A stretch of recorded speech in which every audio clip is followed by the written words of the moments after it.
Emotions were running high before departure. More than 600 passengers boarded the Adonia last Sunday for Cuba. The last time an American cruise ship docked in Havana was in 1977.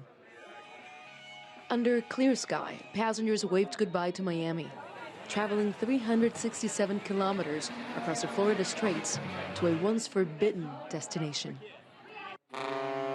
When the flagship of the Fathom cruise line approached Havana, the meaning of this trip started to sink in. We were making history. Very emotional. I wasn't really expecting this out of me, but I've been standing here with chill bumps since I could see the city, and it's just amazing to be a part of this. Cubans waved. It was a sight that many of them had never seen before. Emotions soared, especially for passengers like Ana Garcia, a Cuban American that had not stepped into Cuban soil in 48 years. From the conversations that I had from the people in Cuba, the people, you know, not the government, but those connections that we made at the Paladares, you know, at the restaurant, and the pride that they took to take care of us while we were there, and those private moments that we were able to share really made me feel hopeful and optimistic that there is a future. We didn't expect such a reception.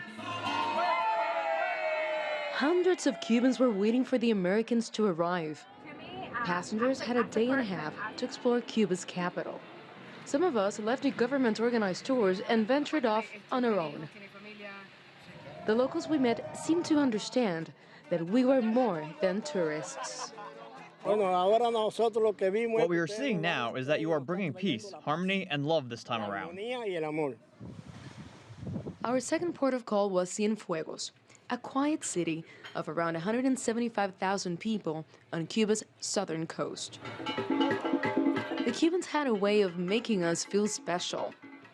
With just 3 hours to explore, we took a city tour that ended with the magical sound of a local choir. Cuban musicians also joined us for the next leg of the trip. They were working, but they sensed it was more than a job. There has been chemistry, they've liked us, they dance, they sing, and they ask many questions. It's incredibly beautiful for me. It has one of the best experiences of my professional life, and I will treasure it. Santiago de Cuba was the third and last port of call. Travelers enjoyed the city known for rum, revolution, and son cubano, a musical style that originated in Cuba.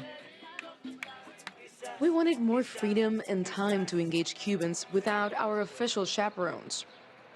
Cruise Line reminded us it takes time to build such trust.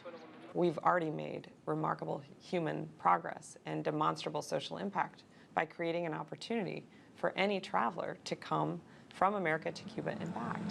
Demand is very high for the next sailings of this ship to Cuba, and the hope is that more Americans engage in these people-to-people exchanges with Cuban nationals. From now on, every 2 weeks, this ship will be en route to the island of Cuba. Nitza Soledad Perez, CCTV, Miami.